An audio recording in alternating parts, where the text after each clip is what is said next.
వరుసగా 5వ ఏడాది వైఎస్ఆర్ రైతు భరోసా పెట్టుబడి సాయం సొమ్మును రైతుల ఖాతాల్లో సీఎం జగన్ జమ చేశారు. రబీ 2021-22, ఖరీఫ్ 2022 సీజన్లకు అర్హులైన రైతుల కుటుంబాలకు 0 వడ్డీ రాయితీ సొమ్మును కూడా చెల్లించారు. 53,58,000 మంది రైతన్నల ఖాతాల్లో 1,078.36 కోట్లు జమ చేశారు. రైతు బాగుంటేనే రాష్ట్రం బాగుంటుందన్నారు సీఎం జగన్.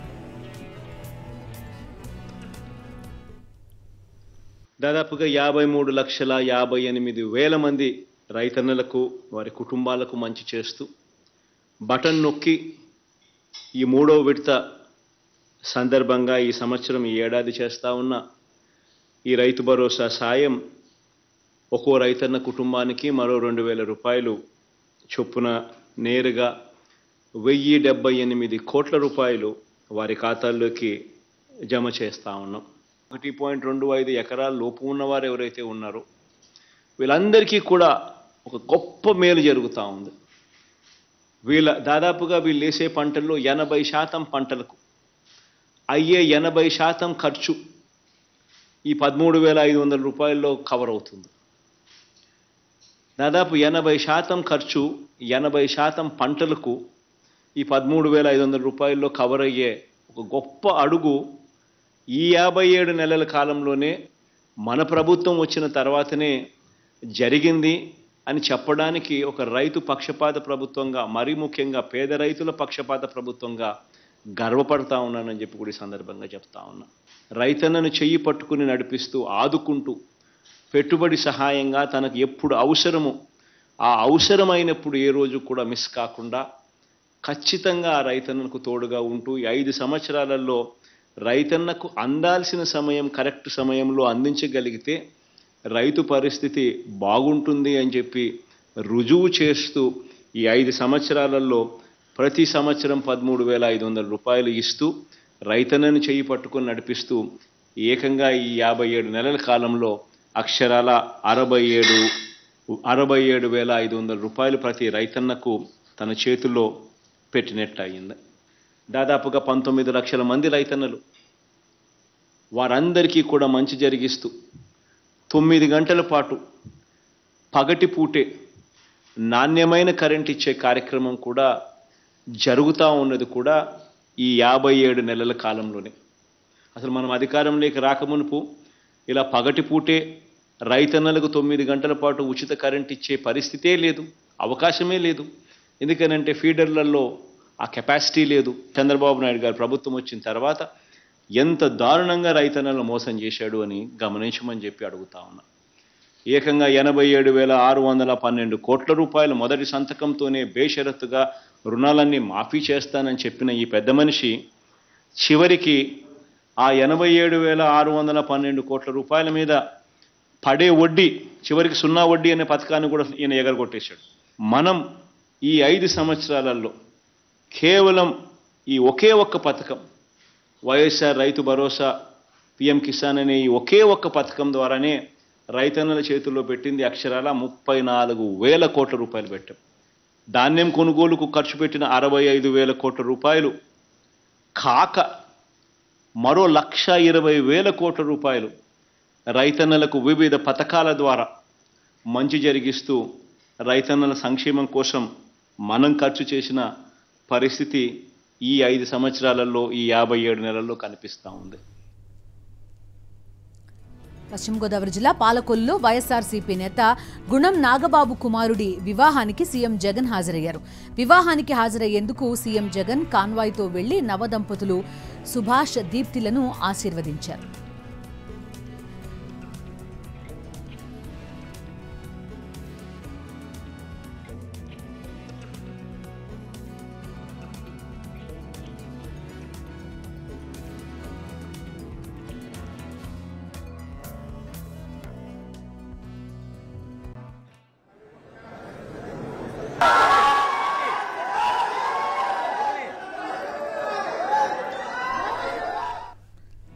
సిద్ధం సభలకు మంచి స్పందన వస్తోందన్నారు ఎంపీ విజయసాయిరెడ్డి. ఈ నెల 10న బాపట్ల జిల్లా మేదరమెట్లలో జరిగే సిద్ధం సభ స్థల ప్రాంగణాన్ని ఆయన పరిశీలించారు. ఈ సభకు లక్షల్లో ప్రజలు హాజరు కానున్నట్టు తెలిపారు. ఇందుకోసం అన్ని ఏర్పాట్లు పూర్తి చేశామన్నారు. ప్రభుత్వ పథకాలు, పాలన తీరుపై పార్టీ అధినేత సీఎం జగన్ దిశానిర్దేశం చేస్తారన్నారు. 13, 14 తేదీల్లో ఎన్నికల ప్రకటన వచ్చే అవకాశం ఉందన్నారు ఎంపీ విజయసాయిరెడ్డి. గత రాప్తాల్లో 1 మిలియన్ అంటే 10 లక్షల మంది హాజరు కావడం జరిగింది. ఈ సభకు 15 లక్షల మంది హాజరవుతారని అంచనా వేస్తున్నాం. ఈ సభలకు వచ్చేటటువంటి ప్రజల నుంచి వస్తున్నటువంటి స్పందనగా చూస్తే క్షేత్రస్థాయిలో ముఖ్యంగా బడుగు బలహీన వర్గాల్లో, బీసీ, ఎస్సీ, ఎస్టీ, మైనారిటీస్లో, ఈవెన్ అగ్రకులాల్లో కూడా ఎవరైతే పేదలున్నారో వాళ్ళ దగ్గర నుంచి అపూర్వమైనటువంటి స్పందన వైఎస్ఆర్ కాంగ్రెస్ పార్టీకి పార్టీ అధ్యక్షులు జగన్మోహన్ రెడ్డి గారి నేతృత్వంలో కనపడతా ఉంది. చంద్రబాబుపై మండిపడ్డారు మంత్రి ధర్మాన ప్రసాదరావు. రాజధాని పేరు చెప్పి వ్యాపారం చేసుకునే చంద్రబాబుకు ప్రజల కష్టాలు తెలియవన్నారు. చంద్రబాబు పనికిమాలిన మాటలను ప్రజలు పట్టించుకోరని విమర్శించారు. చంద్రబాబు చేసిన అభివృద్ధిపై దమ్ముంటే చర్చకు సిద్ధమని మంత్రి ధర్మాన సవాల్ విసిరారు.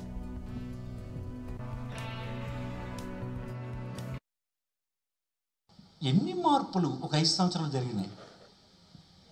చంద్రబాబు కాదు, ఎవరు మాట్లాడలేరు. రమ్మని ఒక వేదిక మీదకి ఎవరైనా నువ్వు ఎంతసేపు ఎందుకు, నేను మొదటగా చెప్పాను ఒక మాట, ఎందుకు మీరు చేయలేకపోతే మీది వ్యాపారం, ధనం సంపాదన కోసం మీరు పరిపాలన ఉపయోగించాలని మీరు అనుకున్నారు. జగన్మోహన్ రెడ్డి ఏమనుకున్నాడంటే జనం తాలూగా జీవనాన్ని మార్చాలి అని అనుకున్నాడు జగన్మోహన్ రెడ్డి అని మీకు మనం వచ్చేస్తుంది. నిజంగా మీ జీవనం మారలేదా చెప్పండి? ఈవేళ ప్రతి ఇల్లు సంతోషంగా ఉండడానికి కారణం ఈ ప్రభుత్వం కాదా? టీడీపీ సీనియర్ నేత మాజీ మంత్రి గొల్లపల్లి సూర్యారావు వైఎస్ఆర్సీపీలో చేరారు. తాడేపల్లిలోని క్యాంప్ కార్యాలయంలో సీఎం వైఎస్ జగన్ ను కలిశారు గొల్లపల్లి సూర్యారావు.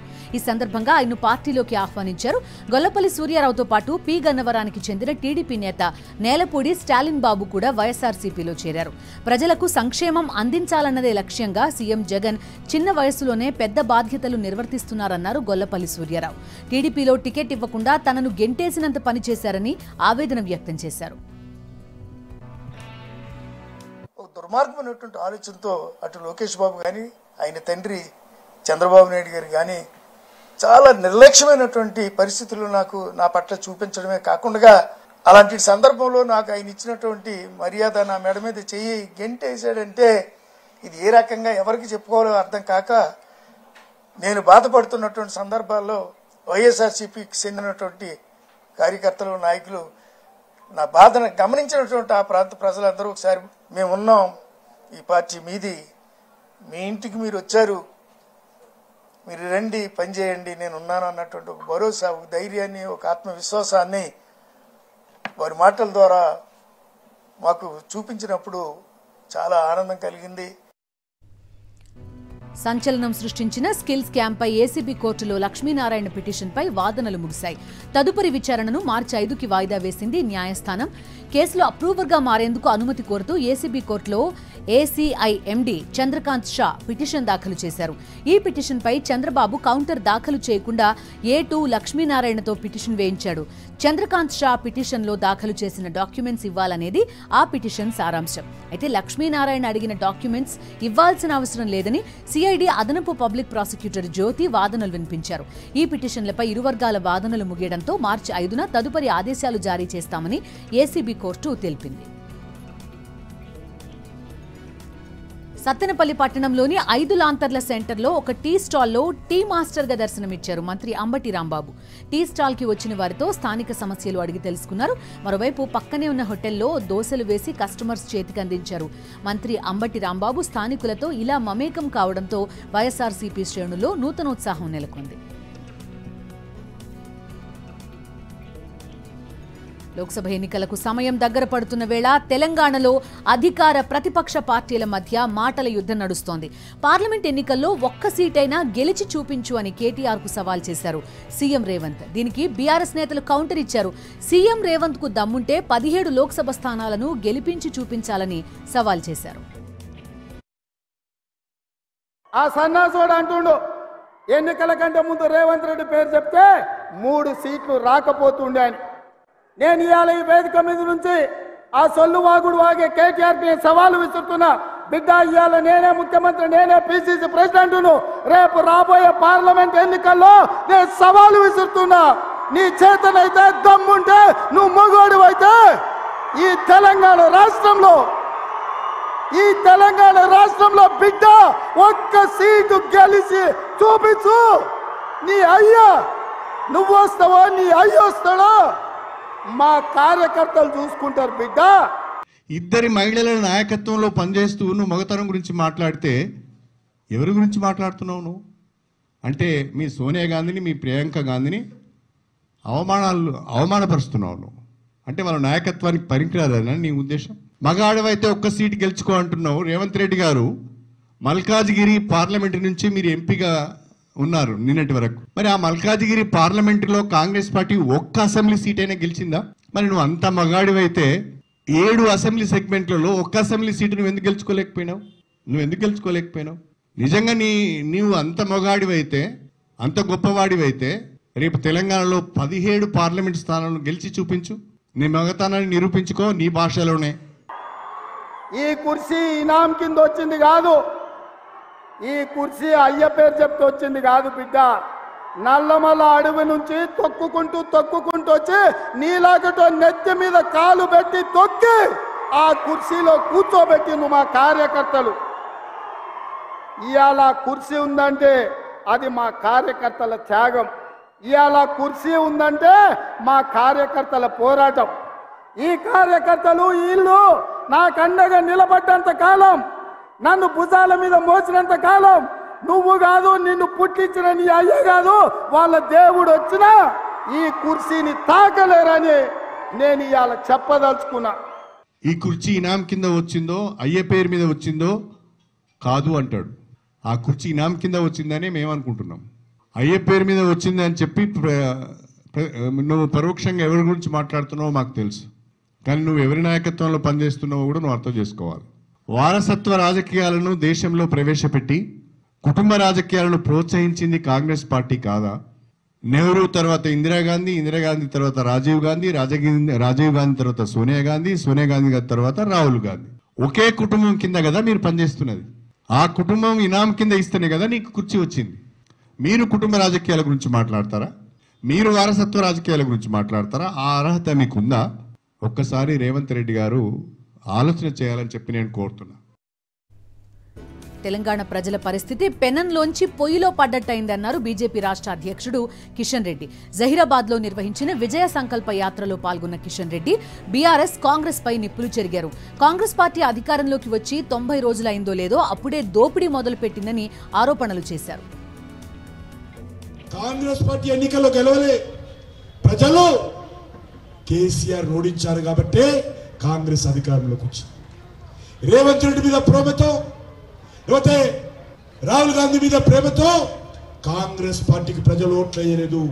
కేసీఆర్ మీద ద్వేషంతో ఈ కుటుంబ పాలన పోవాలని ఓటేశారు. కానీ దురదృష్టవశాత్తు పెంక మీద నుంచి మనం పొయ్యిలో పడ్డాము. బీఆర్ఎస్ దోపిడీ చేసిందంటే ఈయనకు 90 రోజులు అయిందన్నాడు మా వెంకటరమణారెడ్డి గారు. 95 రోజుల్లోనే దోపిడీ మొదలుపెట్టింది కాంగ్రెస్ పార్టీ. 6 గ్యారంటీల అమలుకు చిత్తశుద్ధితో ఉన్నామన్నారు మంత్రి పొంగులేటి. ఇప్పటికే 4 గ్యారంటీలు అమలు చేస్తున్నామని, ఇందిరమ్మ రాజ్యంలో మాట ఇస్తే ఎంత కష్టమైనా ఈ ప్రభుత్వం నెరవేరుస్తుందని తెలిపారు. కేసీఆర్ రాష్ట్రాన్ని అప్పుల పాలు చేశారని విమర్శించారు. ఖమ్మం జిల్లా పాలేరు నియోజకవర్గంలో పర్యటించిన ఆయన పలు అభివృద్ధి పనులకు శంకుస్థాపన చేశారు. తాను ఈ స్థాయిలో ఉండడానికి కారణం పాలేరు ప్రజల దీవెనే అన్నారాయన. మేడిగడ్డ బరాజ్ కుంగుబాటుపై దర్యాప్తు చేసిన విజిలెన్స్ అండ్ ఎన్ఫోర్స్మెంట్ ప్రాథమికంగా 3 కేసులు నమోదు చేయాలని ప్రభుత్వానికి సిఫార్సు చేసింది. నిర్మాణ సంస్థ L&Tతో పాటు ఇటీవల కాళేశ్వరం ఇంజనీరింగ్ చీఫ్గా తొలగించిన వెంకటేశ్వర్లుపై కేసులు నమోదు చేయాలంటూ ఇందుకు సంబంధించిన కారణాలను వివరించారు. సిఐడి ద్వారా కేసులు నమోదు చేసి తదుపరి దర్యాప్తు చేయాలని విజిలెన్స్ నివేదికలో తెలిపింది. కాఫర్ డ్యాం నిర్మాణం చేపట్టి బరాజ్ నిర్మాణం తర్వాత వాటిని తొలగించాల్సి ఉన్నా తొలగించకుండా వదిలేయడం, దీనివల్ల ప్రవాహంలో వచ్చిన మార్పుతో జరిగిన నష్టం, అంచనాలోనే కాఫర్ డ్యాం నిర్మాణానికి తొలగించడానికి అయ్యే వ్యయం ఉన్నా తొలగించకుండా నిర్లక్ష్యంగా వ్యవహరించడం పైన కూడా మరో కేసు నమోదు చేయాలని విజిలెన్స్ ప్రభుత్వానికి రిపోర్ట్ ఇచ్చింది. జాతీయ వార్తలకు వెళ్దాం. కులశేఖరపట్నంలో ఇస్రో స్పేస్ పోర్ట్ నిర్మాణానికి శంకుస్థాపన సందర్భంగా తమిళనాడు మంత్రి అనితా రాధాకృష్ణన్ ఇచ్చిన పత్రికా ప్రకటన వివాదాస్పదంగా మారింది. యాడ్లో రాకెట్ పై చైనా జెండా కనిపించడంపై బీజేపీ భగ్గుమంది. దేశ సార్వభౌమత్వాన్ని డీఎంకే కించపరిచిందంటూ విమర్శలు గుప్పించారు Tamil Nadu BJP chief Annamalai. DMK China commitment కు ఈ ప్రకటనే నిదర్శనమని మండిపడ్డారు.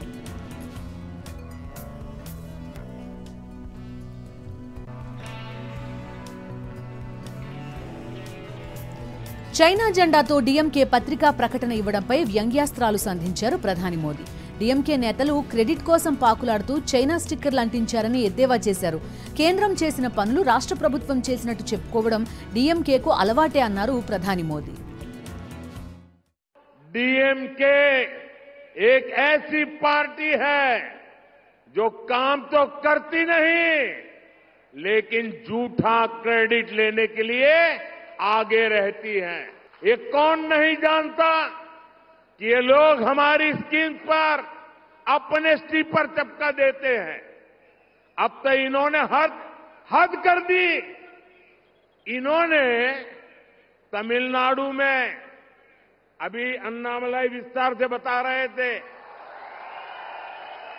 इन्होंने तमिलनाडु में इसरो लॉन्च पैड का क्रेडिट लेने के लिए चीन का स्टिकर चिपका दिया है.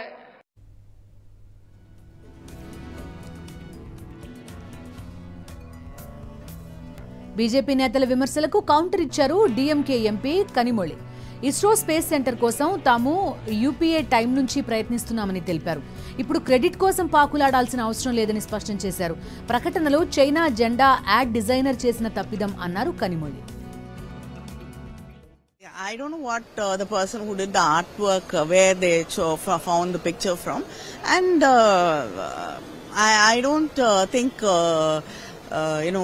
India has declared China as an enemy country or anything, because I have seen that the Prime Minister has invited the Chinese Prime Minister, and they've gone to, they've come to Mahabalipuram or anything. Just because you do not want to accept the truth, you're finding reasons to, divert the issue. That is it. Himalaya రాష్ట్రం హిమాచల్ ప్రదేశ్లో రాజకీయం హీటెక్కింది. కాంగ్రెస్ ప్రభుత్వం సంక్షోభంలో పడింది. రాజ్యసభ ఎన్నికల్లో 9 మంది ఎమ్మెల్యేల cross ఓటింగ్తో majority కోల్పోయింది సుఖు సర్కార్. 6 కాంగ్రెస్ ఎమ్మెల్యేలతో పాటు ప్రభుత్వానికి మద్దతిస్తున్న మరో 3 స్వతంత్రులు బీజేపీకి అనుకూలంగా ఓటేశారు. 6 కాంగ్రెస్ ఎమ్మెల్యేలు ప్రస్తుతం హర్యానాలోని పంచకుల హోటల్లో క్యాంప్ చేస్తున్నారు. వీరిపై స్పీకర్ వద్ద అనర్హత పిటిషన్ దాఖలు చేసింది కాంగ్రెస్. హిమాచల్ కాంగ్రెస్ లో అంతర్గత కుమ్ములాటలు భగ్గుమన్నాయి. ప్రభుత్వం మైనారిటీలో పడిన వేళ మాజీ ముఖ్యమంత్రి వీరభద్ర సింగ్, పీసీసీ చీఫ్ ప్రతిభా సింగ్ల కుమారుడు విక్రమాదిత్య సింగ్ మంత్రి పదవికి రాజీనామా చేశారు. ఎమ్మెల్యేలను ముఖ్యమంత్రి హైకమాండ్ పట్టించుకోవడం లేదని విమర్శలు గుప్పించారు. 2022 అసెంబ్లీ ఎన్నికల్లో హిమాచల్లో కాంగ్రెస్ విజయంలో కీలక పాత్ర పోషించారు పీసీసీ చీఫ్, లోక్సభ ఎంపీ ప్రతిభా సింగ్. ఆమె ముఖ్యమంత్రి అవుతారని అంతా భావించినా హైకమాండ్ మాత్రం సుఖ్వీందర్ సింగ్ సుఖును ఎంపిక చేసింది. అప్పట్లో అంతా బాగానే ఉందని అనిపించినా ప్రతిభా సింగ్ వర్గంలో అసంతృప్తి రగులుతూనే ఉంది. రాజ్యసభ ఎన్నికల వేళ ఇది బయటపడడంతో కాంగ్రెస్ ప్రభుత్వం సంక్షోభంలో పడింది. కాంగ్రెస్ సర్కార్ మైనారిటీలో పడిన వేళ హిమాచల్ ప్రదేశ్ అసెంబ్లీ సమావేశాల్లో తీవ్ర గందరగోళం ఏర్పడింది.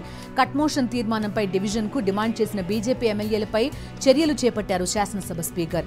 మాజీ సీఎం జయరాం ఠాకూర్ సహా 15 మంది బీజేపీ ఎమ్మెల్యేలను సస్పెండ్ చేశారు. ఆ తర్వాత సభను వాయిదా వేశారు. ప్రభుత్వానికి మెజారిటీ లేకే ఓటింగ్కి భయపడుతోందని మండిపడ్డారు బీజేపీ ఎమ్మెల్యేలు. అంతకుముందు గవర్నర్ శివ్ ప్రతాప్ శుక్లాను కలిసిన బీజేపీ ఎమ్మెల్యేలు అసెంబ్లీలో బల పరీక్ష నిర్వహించాలని కోరారు. స్పీకర్ తీరుపై గవర్నర్కు ఫిర్యాదు చేశారు. సీనియర్ నటి మాజీ ఎంపీ జయప్రదపై అరెస్ట్ కత్తి వేలాడుతోంది. ఎన్నికల నియమావళి ఉల్లంఘన కేసులో పదే పదే వారెంట్లు ధిక్కరిస్తున్న ఆమెను పరారీలో ఉన్న వ్యక్తిగా ప్రకటించింది రాంపూర్ కోర్టు. సెక్షన్ 82 సిఆర్పీసీ కింద చర్యలు తీసుకోవాలని ఆదేశించింది.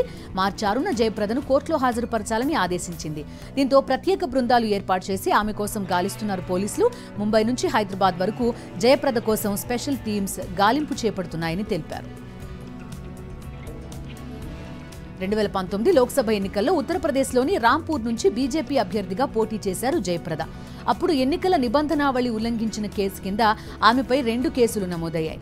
విచారణలో భాగంగా తమ ముందు హాజరు కావాలని జయప్రదను ఆదేశించింది ఎంపీ ఎమ్మెల్యేల ప్రత్యేక కోర్టు. అయితే కోర్టు ఆదేశాలను జయప్రద పట్టించుకోలేదు. ఇప్పటి వరకు 7 సార్లు నాన్ బెయిలబుల్ వారెంట్లు జారీ అయినా కోర్టుకు హాజరు కాలేదు. ఈ నేపథ్యంలో కఠిన చర్యలకు ఉపక్రమించిన న్యాయమూర్తి శోభిత్ బన్సార్ జయప్రదను పరారీలో ఉన్న వ్యక్తిగా ప్రకటించి వెంటనే అరెస్టు చేయాలని ఆదేశాలిచ్చారు. అరేబియా సముద్రంలో భారీ అంతర్జాతీయ స్మగ్లింగ్ ర్యాకెట్ ని ఛేదించింది భారత నౌకాదళం.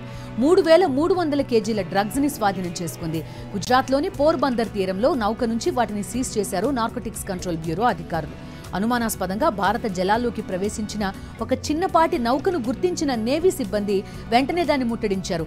3,089 కేజీల చెరాస్, 158 కేజీల మెథామెఫ్తమైన్, 25 కేజీల మార్ఫిన్ ని సీజ్ చేశారు. 5 పాక్ జాతీయుల్ని అరెస్ట్ చేశారు. బిజినెస్ అప్డేట్స్ చూద్దాం. అమెరికా నుంచి కీలక డేటా వెలువడనుండడం, అది అమెరికా ఫెడ్ వడ్డీ రేట్ల మీద ప్రభావం చూపుతుందనే అంచనాలతో భారతీయ స్టాక్ మార్కెట్లు భారీ నష్టాల్లో ముగిశాయి. ఒక్క రోజులోనే ఇన్వెస్టర్ల సంపద 6 లక్షల కోట్ల మేర ఆవిరైంది. సెన్సెక్స్ 790 పాయింట్ల నష్టంతో 72,304 వద్ద ముగిసింది.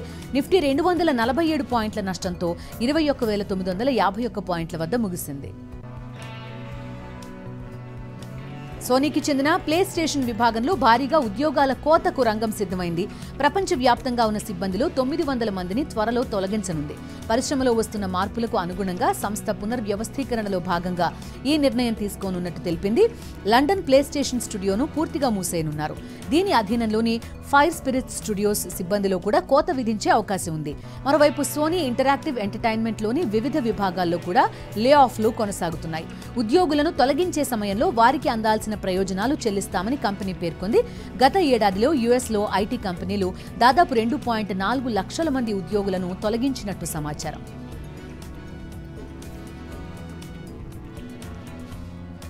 స్పోర్ట్స్ డీటెయిల్స్ చూద్దాం. అనుకున్నదే అయింది. బోర్డు ఆదేశాలు ధిక్కరించినందుకు యువ క్రికెటర్లు శ్రేయాస్ అయ్యర్, ఇషాన్ కిషన్ మూల్యం చెల్లించుకున్నారు.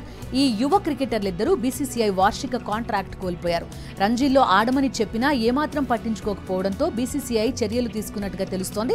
తాజాగా విడుదలైన వార్షిక కాంట్రాక్ట్ జాబితాలో అయ్యర్, ఇషాన్ కిషన్లకు చోటు దక్కలేదు. ఇదిలా ఉంటే జాతీయ జట్టుకు దూరమైన చటేశ్వర్ పుజారా, అజింక్య రహానేలకు కూడా కాంట్రాక్ట్ జాబితాలో చోటు దక్కలేదు. దీంతో వీరిద్దరి కెరీర్ ముగిసినట్టు అని చెప్పొచ్చు. కాగా గ్రేడ్ A+లో 4 ఆటగాళ్లకు మాత్రమే చోటు దక్కింది. రోహిత్ శర్మ, విరాట్ కోహ్లీ, బుమ్రా, జడేజా A+లో ఉన్నారు. గ్రేడ్ Aలో అశ్విన్, షమి, సిరాజ్, రాహుల్, గిల్, పాండ్యా ఉన్నారు. గ్రేడ్ Bలో సూర్యకుమార్ యాదవ్, పంత్, కుల్దీప్ యాదవ్, అక్షర్ పటేల్, జైస్వాల్ చోటు దక్కించుకున్నారు.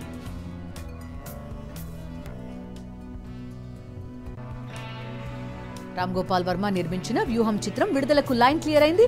మార్చి 2న వ్యూహం చిత్రాన్ని విడుదల చేస్తున్నట్టు రామ్ గోపాల్ వర్మ ప్రకటించారు. పట్టు వదలని విక్రమార్కుడిని అంటూ సెన్సార్ సర్టిఫికేట్ ని సామాజిక మాధ్యమాల్లో పోస్ట్ చేశారు. కొన్ని సాంకేతిక కారణాల వల్ల ఫిబ్రవరి 25న విడుదల కావాల్సిన ఈ చిత్రాన్ని మార్చి 1కి వాయిదా వేశారు ఆర్జీవీ. మరో రోజు ఆలస్యంగా మార్చి 2న రిలీజ్ చేస్తున్నట్టుగా అఫీషియల్ గా అనౌన్స్ చేశారు. రోజంతా బిజీగా ఉంటున్నారా? మీ చుట్టూ ఏం జరుగుతుందో తెలుసుకోలేకపోతున్నారా? Don't worry. రోజు రాత్రి 9 గంటలకు రెడీగా ఉండండి. సాక్షి టీవీ మీకు నాన్ స్టాప్ న్యూస్ అందిస్తుంది. ఇవి నాన్ స్టాప్ న్యూస్ అప్డేట్స్.